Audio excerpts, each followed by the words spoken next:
ሚስት ወይኔ ጉዴ ፈላ። ቢያንስ እንኳን ጋይስ ናይጄሪያ ብላ ልትሞት ነው ማለት ነው። ናይጄሪያ ብላ ልትሞት። እሱማ ስራሽ ነው፣ ስራሽ እኮ ነው። ናይጄሪያ አይቀርሽ፣ ባንጋሊ አይቀርሽ፣ ቡልጋሪያ አይቀርሽ። ምን ያለ ጉድ አለ?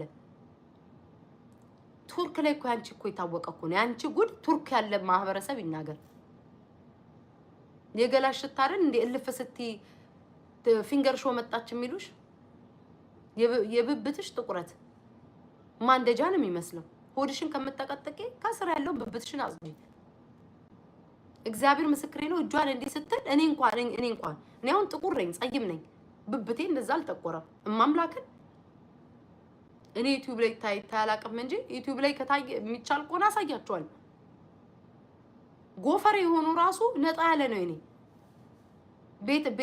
የቤት ዕቃ ገዝቶ ከመኮልኮል መጀመሪያ ንጽህና ከራስ ነው። ጆተኒ አቋም የሆነ ሴትዮ ደግሞ ሰውን ባዲ ሼም ልታስይጂ ትፈልጊያለሽ።